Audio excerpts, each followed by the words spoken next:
Hello everyone, my name is Aishwarya Fadnavis and today I will be presenting construction of big dams affecting lives of vulnerable people versus prototype of development, which was published in International Journal of Science and Research, Volume 4, Issue 10 in October 2015. A short introduction about myself. I've done my bachelor's in architecture from Bharati Vidyapith, Pune in India, and I've completed my MSc in construction and project management from UK. Currently, I'm working as a construction project manager in a company in London.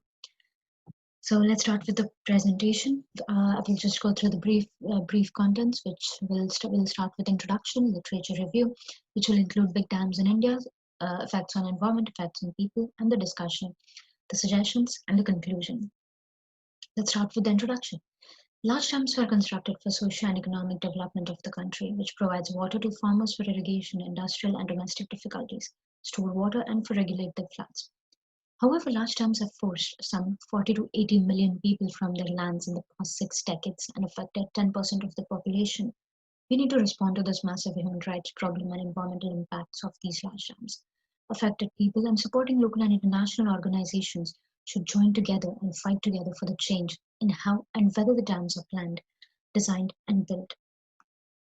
India ranks third in the world in building of big dams all over the country after US and China. The construction and the purpose of big dams in India have been deliberated as an operative representation of evolution and advancement since it's a developing country. Hydropower produced by the big dams has been extensively deliberated, the inexpensive basis of power and irrigation. But it comes with a huge price on environment. The affected zone of a dam is subject to a change according to their purpose and needs, which can be flood mechanism, irrigation, potable drinking water, electricity generation. The effects and influences on the surroundings due to construction of dams are as discussed briefly and also shown in the diagram next to it. The first one is the influence of the dam on the catchment. The construction of dams itself can subsidize to the degradation of its catchment. For example, removal of fuel by the industry force and enriched emission to the forest both before and during and after the big dam building damages catchment and forest. The construction of roads, substructure, and the improved happenings in the surrounding around also puts a supplementary pressure on the forestry. The second one is the influence of mining and excavation for construction materials and other purposes. The soil, stones, and sand essential for the building of dam are frequently quarried from around the dam site to save money on the logistics. This causes problems by worsening the conditions of air pollution, distressing wildlife, and also vegetation around. The mines and quarries that these excavations leave as environmental damages and also have an impact on the dam, as you can see in the pictures below. The third one is influence on the marine environment. Building accomplishments include deviation of water channels through tunnel have major impacts on marine and river environments. Susceptible classes of these aquatic ecosystem with either imperfect delivery and circulation could become extinct even before the dam is completed and even after the dam and even after a few years of the dam completion. Next is influence on flora and fauna. The vegetation, the condition produced by building actions, which include sound and undertaking, road construction, stone mining. Also, this destructively impacts the flora and fauna around the dam site. The next very important part is submergence of the forest. Forestation is problematic to implement and sometimes not comprehensive. Even if there is a formal compensation of forest area, the actual ecological losses that the destruction of natural forest implies that is not compensated.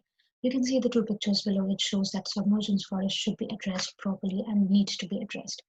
The dam takes water from rural communities. The crop yields also decline around and the dams release polluted water. So we have a lot of environmental issues here. Next is the wildlife losses. Apart from forest, the lake and the dam affect the environment and flora and fauna types. Inappropriately, there are little determination to evaluate influence on these and on the non-forest systems. Effects on people. The first part was about effects on environment. Now we move on to effects on people. Big dams have also directly distressed the lives of large number of inhabitants, which I mentioned in the introduction.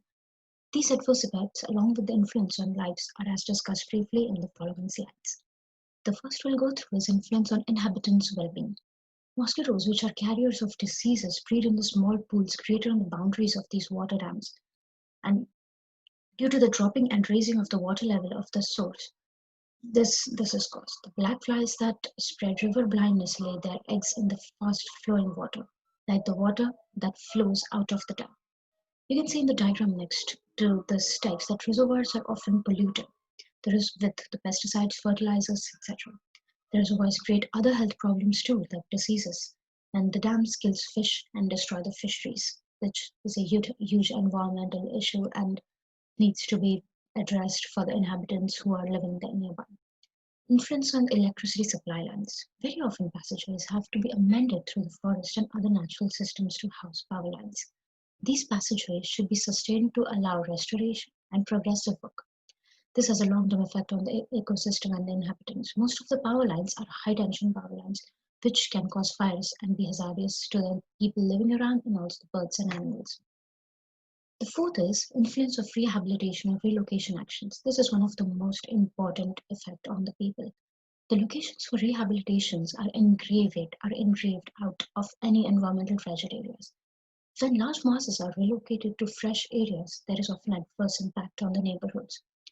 Forests and other natural resources occasionally suffer from lack of maintenance options, forcing the pretentious people to earn their living by mining firewood at an unmanageable proportion. We need to discuss these things. So we start by a model by any country for improvement of society must carry improvement in the standard of living of the poor with swift economic, social, cultural, and technological improvements.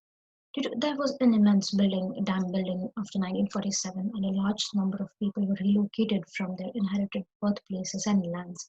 They have been deprived of right of access to their own birthplaces. The situation is worsened as the people suffer from diseases which are caused directly or indirectly by the dams. There are a few suggestions that my research came across was that appropriate planning should be done while scheming the plans for the developmental projects of rehabilitation. The plan should contemplate the requirements of growing population and accessible ecological resources, which is a huge issue in India currently. Environmental influence valuation should be done for all relocation schemes and should be supervised by environmental specialists only and also liaised with the local authorities.